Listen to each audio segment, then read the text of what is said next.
Reminder, by listening to Dad Space, you waive your right to complain about bad puns and overuse of motivational pep talks. It's time to rethink men's health.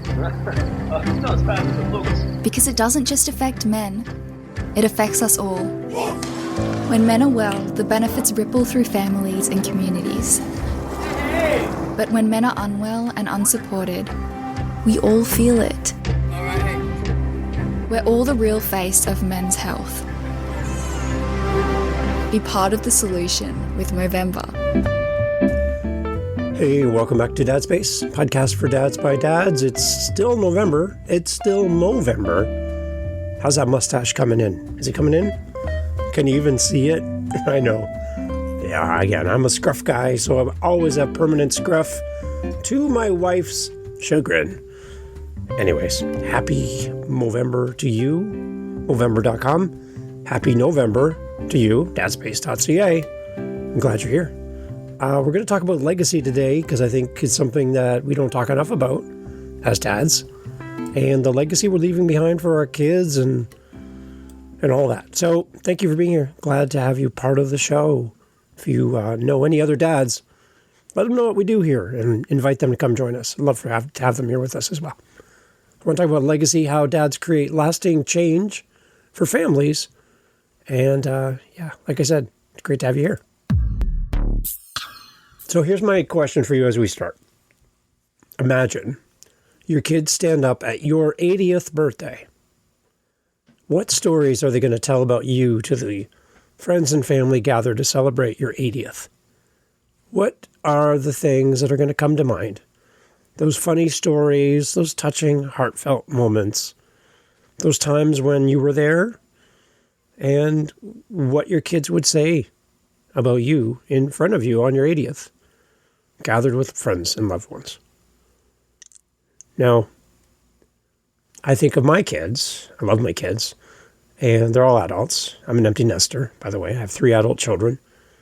And yeah, I'm trying to, as I ask you the question, I'm asking myself the question because I don't know what the response would be. I don't know. We've had some really tough days in our family. We've had some times when my kids don't even want to be in the same room with each other. And that's just due to a series of events and bad decisions and things that were said that shouldn't have been said. And, it gets to the point where they don't even want to be in each other's world. But I'm seeing a turn, a positive turn in the relationships between my kids. And to have them all in the same room, hopefully it doesn't take me to my 80th to make that happen. To have them all in the same room would be great. I miss those days.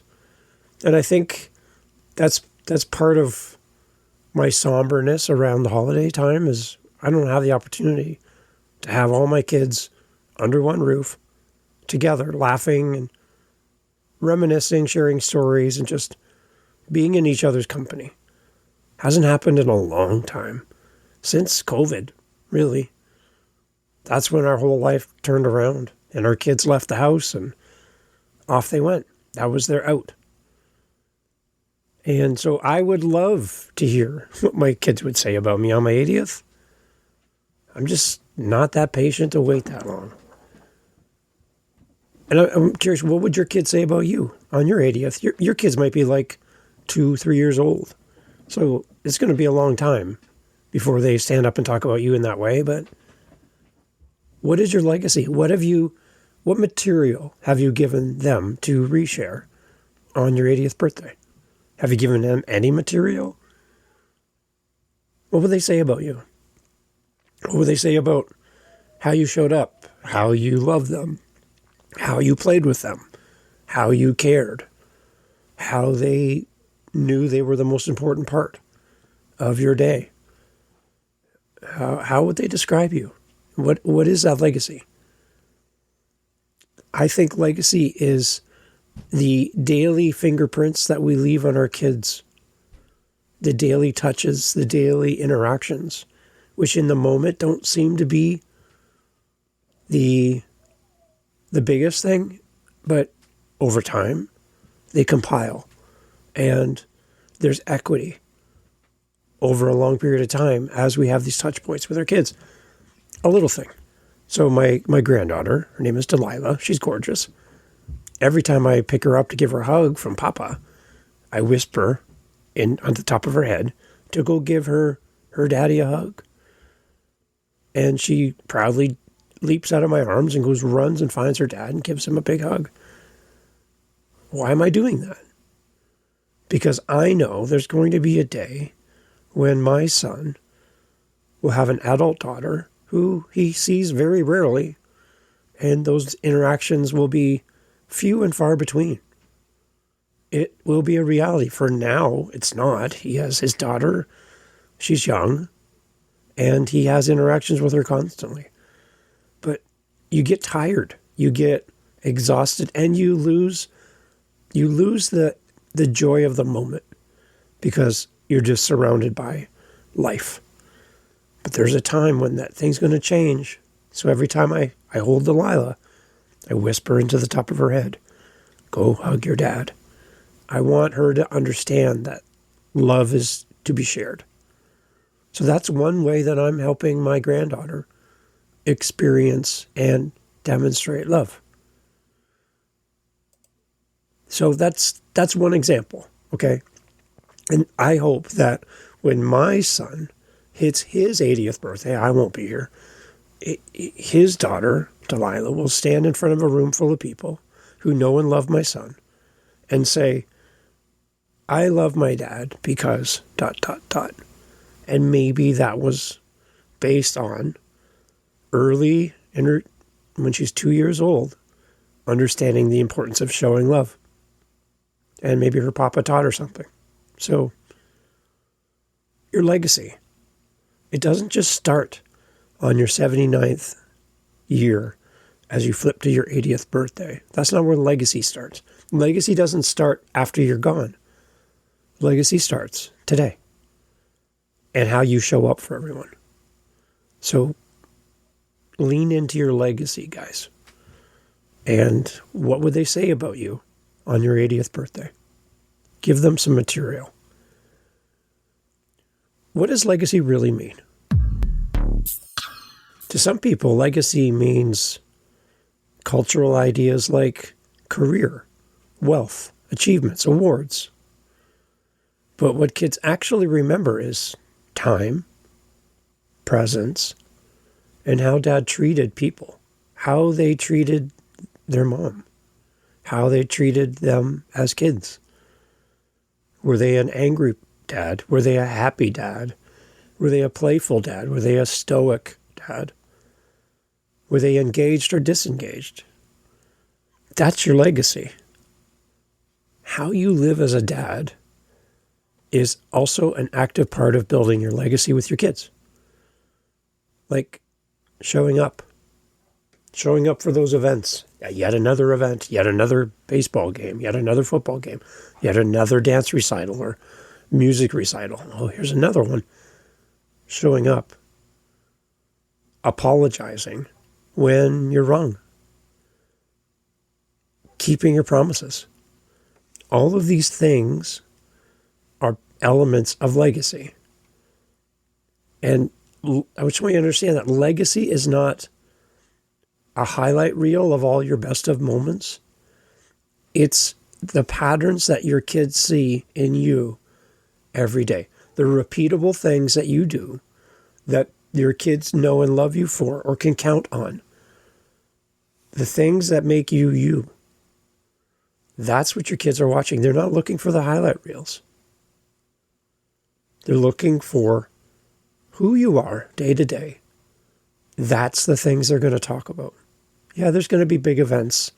There's going to be those big fancy holiday trips, and there's going to be large celebrations and milestones. But at the end of the day, legacy comes down to who were you every day, and what did your kids learn from watching you live life? There's 3 core legacy levers for dads that you can pull on. And I would encourage you to use all of these. So the first one is presence. Being physically and emotionally available to your kids through eye contact, listening, unhurried time, story time at bedtime, making them the priority, putting your phone down, and creating space for your kids to connect with you without distraction. I'm encouraging you to do something practical around your presence in your home with your kids. 10-minute connection moments each day. Bedtime chat, car rides, going for a walk, tech-free dinners, dating your kids. A 10-minute connection moment every day. So we're talking 70 minutes a week, just over an hour of dedicated time with your kids every single week. In your calendar if you have to. If that's how busy you are, then make it a meeting invite. 10 minutes a day. You're like, that sounds like nothing. Yeah, it sounds like nothing until you try to do it. When you make it a priority and you commit yourself to this, you'll see it can be quite hard to do this on a consistent basis. But 10 minutes of undivided time with your kids. Now, if you have multiple kids, you got to do that, multiply that by how many kids you have. But 10 minutes a day. Can you commit to that? Of being present with your kids? Your presence is your best present that you can offer your kids. So show up with your presence. That's the first lever. The second one would be your words. The phrases your kids are going to remember are, I'm proud of you. I love being your dad. We can figure this out together. You make me happy. I'm thrilled to see you. The words and phrases that we use that connect with our kids the most are when we show our admiration for our kids and what we love about our kids. I think as dads, we need to focus more on encouragement than consistent and constant criticism. How we bless our kids with our words becomes part of our legacy. When we celebrate our kids, and we do it in a genuine way that builds them up, it creates an opportunity for our kids to see why we love them so much. Words are words. But when we pull out things from their life and go, that thing you just did there, so proud of you for that. The way you treated that person, that stranger, you held the door, you helped them with their stuff, you were thoughtful and caring, you went and shoveled their driveway in the snow, just because. You pull out the elements of who they are in the moments and celebrate their character coming to the surface. Celebrate. Instead of criticizing them for what they're not doing, celebrate for what they are. Use your words. That's one of the things I told my kids when they're little. When they got frustrated, they're crying and whining and fussing. And we could be at a store or whatever. I'm like, just use your words. Tell me what you're feeling right now. I can't help you if I don't know what you're saying. Use your words as dads. And then the last lever that we have as dads is around our faith, our values, what we believe to be true. That's another lever that we can use as well. So I have an amazing audience for Dad Space. I have listeners around the world that listen to this show. And I know that the listeners listening in countries from around the globe have different faith beliefs, social beliefs, cultural beliefs, and all of those are important because it's who you are and where you are in this world. We all have some underlying type foundational belief of what is good and what we want our kids to be when they grow up. And that could be related to some form of religious belief or cultural belief or teaching or doctrine, whatever. But even if you don't have that, and you weren't raised that way, You have some version of the truth, whatever that is. That's your foundation. That's your values. It's your faith, whatever it is. You living out your beliefs, your foundation, through integrity, compassion, service, that's where your kids are going to learn from you. So again, we talked about celebrating the good, not just focusing on the bad. So instead of all the things that we don't believe in our home, what do we believe in? Do we believe in taking care of people who have no money? Do we believe in helping someone who needs help, even when it's difficult? Do we believe in speaking kindly to people? Do we believe in love over hate? Do we believe in the ability to disagree and still be friends? All of these things are the foundational parts of what we believe. And your kids need to see it as part of your legacy, that you're going to live these things in front of your kids and celebrate it when they also demonstrate these core values that you hold within your home. And if you don't talk about these core values often in your home, your kids don't have a lighthouse, a point of reference to keep them from going in the wrong direction. So think about how you demonstrate, how you communicate your true values. Again, religious values, cultural values, social values, whatever it is. How are you demonstrating and communicating these values to your kids? That's also part of your legacy. Another part of all this is how we break cycles within our home and how we start new ones. I want to just acknowledge something right now for you as a dad listening, that not all dads here on Dad Space have inherited a positive legacy to then distribute now to their children. You might have grown up without a dad. You might have grown up with a bad version of a dad. You may have grown up with a dad that's hurt you, has caused you harm. We don't all start from the same starting line as dads. So my story may or may not help you. My story may actually harm you because your story is so much different than mine. We need to give ourselves permission to do it differently than our own dad, where we need to make a change. Again, my dad, great example. I love my dad. He was quiet and strong and caring, loving, all of those things. Was he perfect? Oh, heck no. Not at all. Are there things that I do differently than he did? Yeah, sure. It was a different time when he grew up as a kid than when I grew up. And now it's a different time for my children when they grew up. And now I'm a grandfather. It's another different time altogether. That's what happens.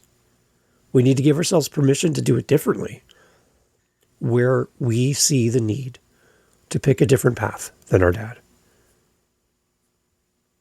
One unhealthy pattern you can stop as a dad. And this might be carried forward from your growing up in your home as a child that you're now putting in place as a dad. What's something we can break? A pattern. Yelling at our kids. Like that being the default. They drop something in the kitchen, it smashes on the floor, you yell. They leave a light on in the room, again, you yell. They're late for school, again, they won't get out of bed, you yell. Like that's your first go-to thing. Maybe that's a pattern to break. Maybe you shutting down when your wife wants to talk about something very important in your relationship in the house with the kids. You feel attacked, so you shut down. You just disengage. Maybe it's working too hard. Yeah, I know you can carry all the groceries in at one time. Yeah, but do you need to? Really? Do you need to take that extra shift? Do you need to be on call 24 hours a day? Do you? Maybe there's some patterns that are not healthy for you that you as a dad could break. And maybe add one new pattern that you could start. Never leaving the house without saying, I love you. Never leaving the house without kissing your wife goodbye. Maybe having more one-on-one time with your kids. Maybe you've never dated your daughter. Took her out, treated her well, had time with her one-on-one. Maybe family story nights become a thing. Maybe that kitchen table that's piled with all that junk should be cleared off, and family dinner time happens every Friday now, or every Tuesday. It becomes a thing. A new pattern's developed that overwrites an unhealthy pattern that you want to get rid of. Being the first one to change the story in your family line might be the most powerful legacy you'll ever give to your family. It starts with you. The last section here is around some micro legacies. Not everything has to be big, flashy. Some small things that are going to last in your home. Here's some micro strategies for you, small things around micro legacies. So some small traditions that could really stick in your home. Saturday morning pancakes. For me, it's waffles, please. Like, I want the syrup to sit in the little cups within the waffle, not just all over a pancake. So for me, it's Saturday morning waffles. How about song of the day in the car? Everyone picks a song of the day, and that's played in the car on the way to school, on the way to work, whatever. Birthday letters to your kids, not just a card you bought. You put dad, love dad on the bottom. Good job. How about a letter? What about a family sayings or inside jokes? Practical jokes. Funny meme of the day. I don't know. That you share within a group chat when your kids get older. Pick one micro tradition this week and put it in place. Get everybody together and say, here's something new we're starting. Really? And see what your kids do. They might be just hungry for this. Kids rarely remember the big speeches, the big events, but they rarely forget the rituals that made them feel seen, loved, and cared for. A simple legacy check-in for you and your kids. So this is for you. If my kids describe me in one sentence today, what would they say? Don't wait for your 80th birthday for this. What do I hope they will say 20 years from now about me and my relationship with them as their dad? What's one thing I'm going to do right now that I hope they will copy? One thing that I hope that they don't copy. These are all in the show notes, by the way. What's one small change that I can make this week that future generations will thank me for? Do you realize the power you have as a dad around legacy? One small change you can make this week that's going to change all of the generations after you. Legacy is built in the ordinary days, not the perfect Walt Disney days. You don't have to be a perfect dad to leave a powerful legacy. Before you go to bed tonight, tell your kids one specific thing that you love or admire about them, even if they're little. Do it. One thing you admire about them. I'd love for you to share a legacy habit or tradition from your own dad through our Dad Space website. There's a SpeakPipe message there. You can leave me a voice message or email. And tell me what that legacy means for you. And the impact of that legacy on your life. I'm really curious to hear what your plans are around legacy. We're getting to the end of the year. We're getting to the time of year where people start thinking about what they could do better next year. And maybe it's around legacy. Remember, it's not about the big things. It's about the little things. On repeat. The everyday things that seem boring in the moment, but they have equity over time. Build into your kids and let them, and I want you to build in public. I want you to show them your scars, show them your mistakes, and let them see that you're a real human being. And over time, your kids will grow to love and respect you. And I hope it doesn't take your 80th birthday for your kids to share what they love about you. But you got to give them some material, and you need to start now. Thanks for listening to Dad Space. Happy Movember. Happy November. Keep doing what you're doing. You're doing well. Your kids are going to love you for it. Thanks for being here. Hello. I'm classically trained actor and fine woodworker Nick Offerman.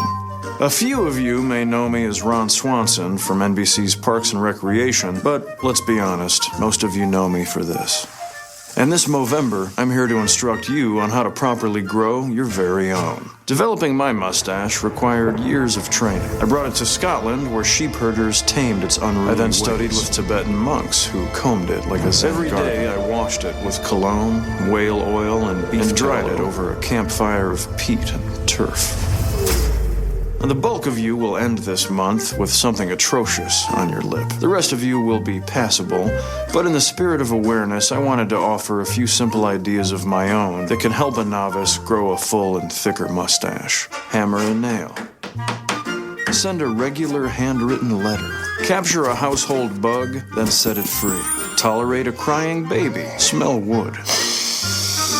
Move out of your parents' house. Gain the trust of a dog. Sweat. Don't shave your upper lip. So get ready for the single manliest journey of your life.